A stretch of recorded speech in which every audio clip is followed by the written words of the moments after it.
Merhaba, bu video ses kaydında sizlere anne babamıza olan duygularımızla ilgili hem bilgiler aktaracağım hem de ara ara çalışmalar paylaşacağım. Bazı takipçilerimden anne babasına kızgınlık duyduğunu, onları affedemediğini veya onlardan nefret ettiğini dahi söyleyenler olmuştur. İster anne babanızın duygularını ana rahmindeyken kalıtsal olarak alın veya annenizle küçüklüğünüzdeki ilişkinizde size aktarılsın, ister bilinç dışı bağınızla veya epigenetik değişiklikler yoluyla paylaşın, birçok şey açıktır. Hayat sizi geçmişte çözümlenmemiş bir şeyle geleceğe gönderecektir. Hayatınızı tam olarak planladığınız gibi yaşayabileceğinize inanarak ancak kendinizi kandırırsınız. Çok sıklıkla niyetlerimiz eylemlerimizden farklılaşacaktır.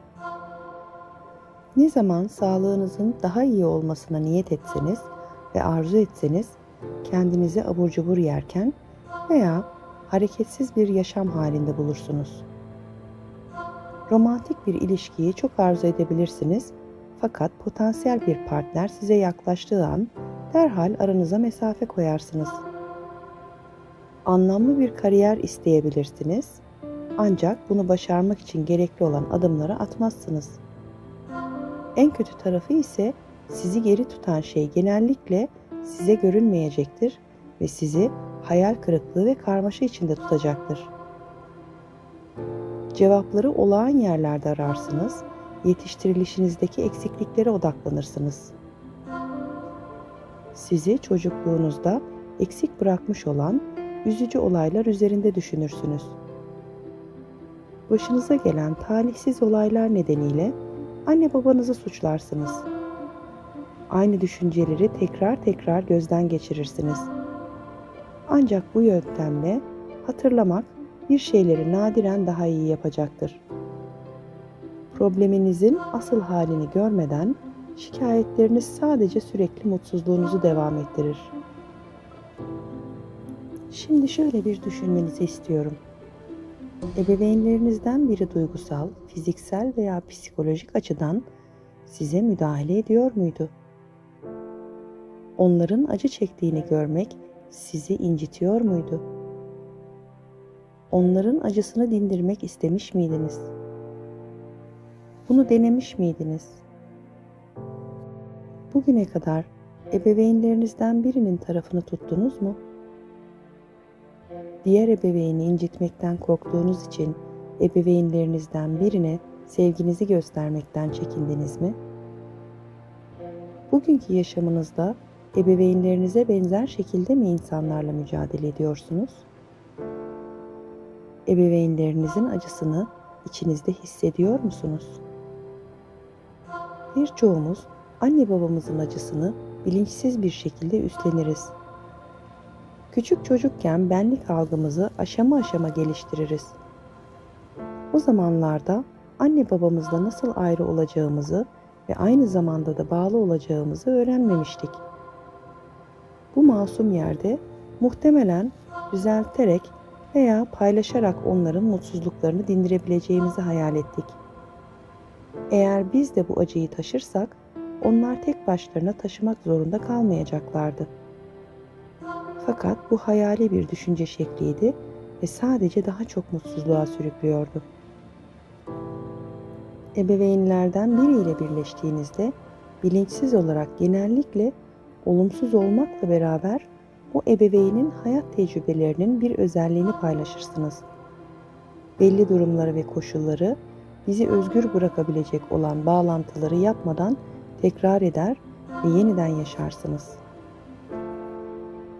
Eğer hayatı tamamen kucaklamak ve neşeyi deneyimlemek istiyorsanız, tamamen derin ve tatmin edici ilişkiler istiyorsanız, sağlıklı olmayı arzu ediyor, tam kapasitenizi kullandığınız bir yaşam istiyorsanız, içinizdeki kırgınlık hissi olmadan ilk olarak ebeveynlerinizle bozuk olan ilişkilerinizi onarmanız gerekmektedir. Onlar hayatta veya ölmüş olsa da, onlardan uzak olsanız da veya ilişkiniz dostça da olsa, anne babalarınız ve yaşadıkları veya kalıtsal travmaları sizin tedaviniz için bir anahtar barındırmaktadır. Bu videoyu dinleyen bazı takipçilerimin anne babamı affetmektense bir avuç dolusu zehir içerim diyebilir. Ancak ne kadar uzun sürerse sürsün bu adımı atlamamalısınız. Bozuk ilişkiler genellikle aile geçmişinizdeki acı verici olaylardan kaynaklanır. Ve siz yargılayıcı zihinlerinizi serbest bırakıp gizli saklı kalbinizi açıp anne babanıza ve aile bireylerinize merhamet ışığıyla bakıp cesaretinizi toplayana kadar nesiller boyunca tekrarlanabilirler. Ancak bu şekilde yaşamınızı bütünüyle kucaklamanızı engelleyen acıyı çözebilirsiniz. Anne babanızı düşündüğünüzde tüylerinizi diken diken etmesi yerine rahatlayabileceğiniz ve sakinleşeceğiniz bir yer bulmanız önemlidir. Eski hikayelerinizin sizi tuzağa düşürebilecek olmasına rağmen bunların arkasındaki daha derin hikayeleri bir kez meydana çıkardığınızda sizi özgürleştirecek bir kuvvete sahip olacaklardır. Bu özgürlüğün kaynağı içinizdedir. Sadece çıkarılmayı beklemektedir.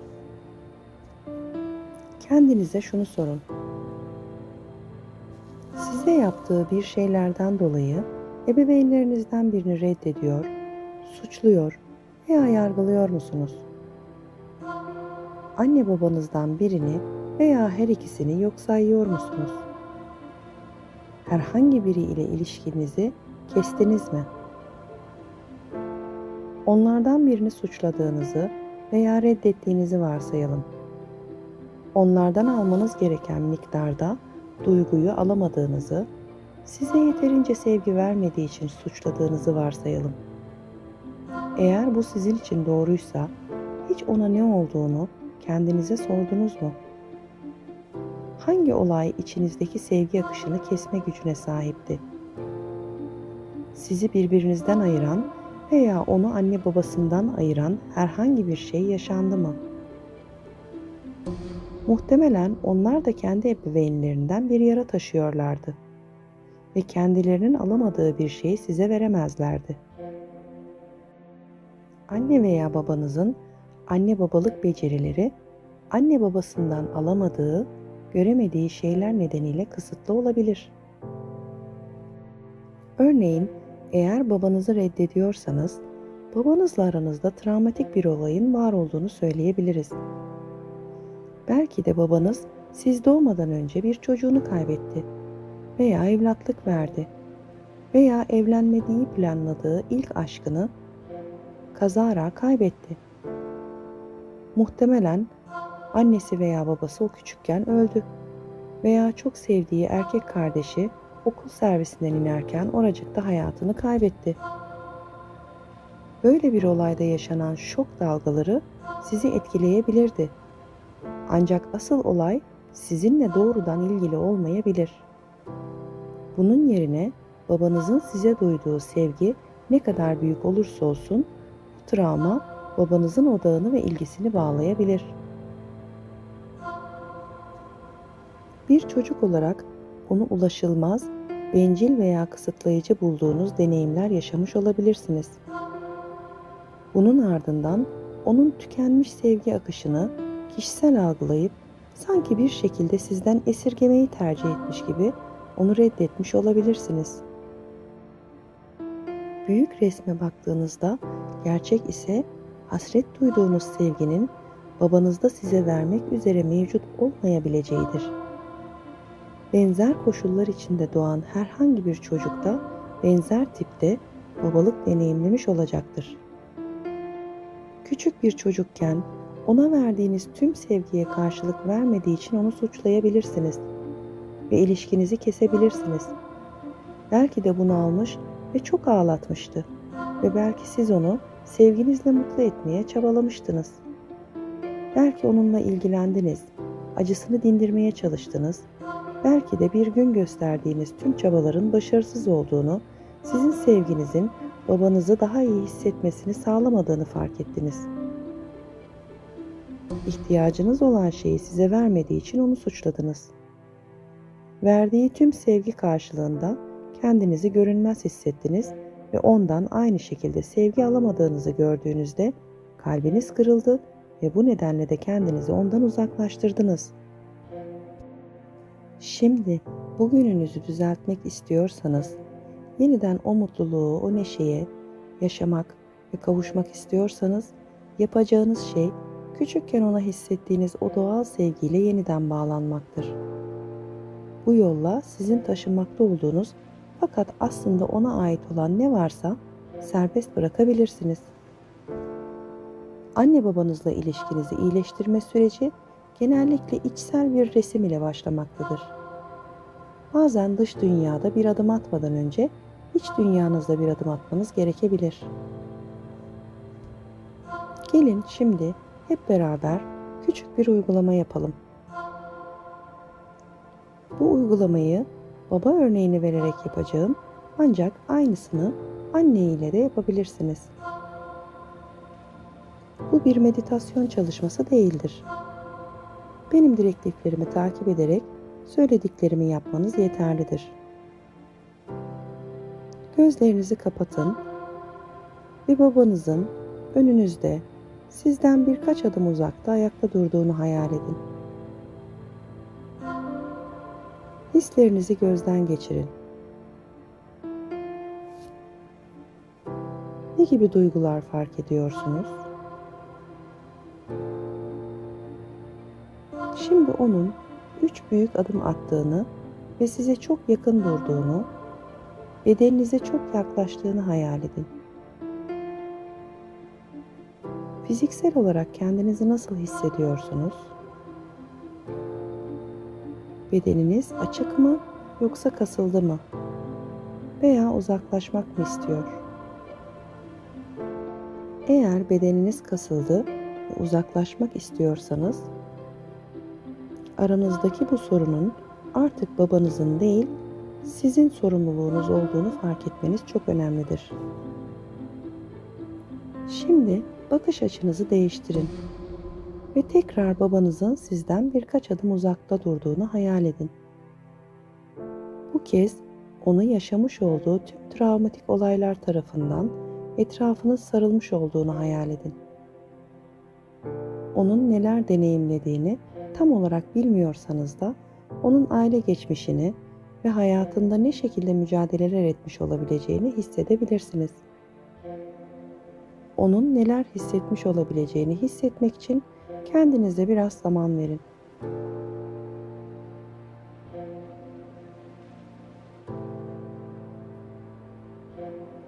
Babanızın aile geçmişinden tüm hikayelerini hatırlayın ve bildiğiniz tüm trajedilerin aklınıza gelmesine izin verin. Babanız genç bir delikanlıyken veya küçük bir çocukken ve hatta küçük bir bebek olarak kayıplara karşı gerildiğini ve acısının şiddetinden kendini korumaya çalıştığını hayal edin.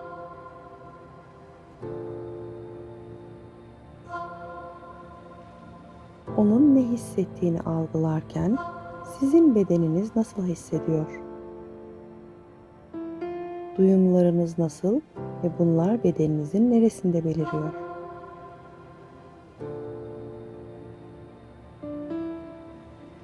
Bu yaşananlar babanıza neler hissettirmiş? Hissedebiliyor musunuz? Ya da hayal edebiliyor musunuz? Bunları fark ettiğinizde bu size dokundu mu? Ona şefkat hissedebildiniz mi?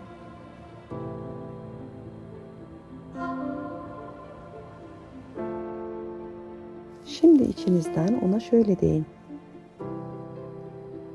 Baba, seni anlıyorum. Tamamıyla anlamıyorsanız bile bu kelimeleri tekrar tekrar söyleyin. Baba, seni anlıyorum. Baba, senin sevgini yargılamadan ve farklı olmasını beklemeden olduğu gibi almayı deneyeceğim.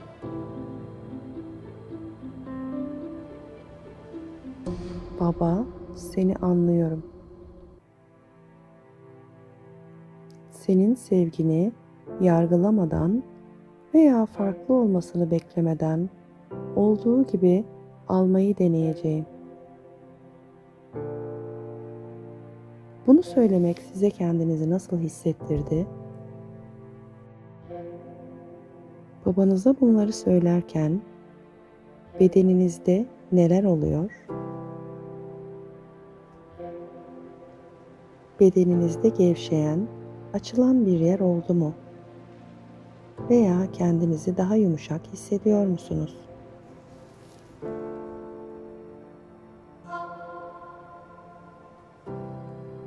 Bu çalışmayı sık sık tekrar ettiğinizde onlara karşı bakış açınızın değiştiğini ve onları artık anlayabildiğinizi fark edecek ve kendi hayatınızda dönüşümler yaşamaya başlayacaksınız. Az önce de söylediğim gibi onların yaşadığı deneyimlerde hissettiklerini unutmuş olabiliriz.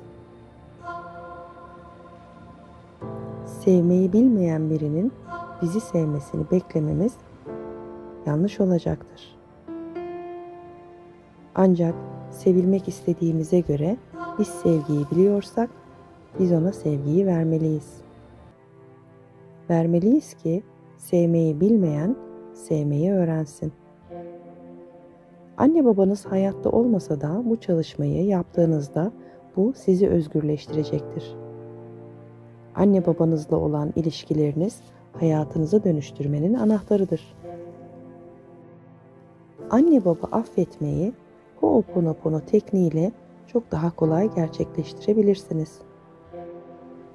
Bu tekniği de içeren anne baba af meditasyonuna sağ üst köşedeki linkten ulaşabilirsiniz.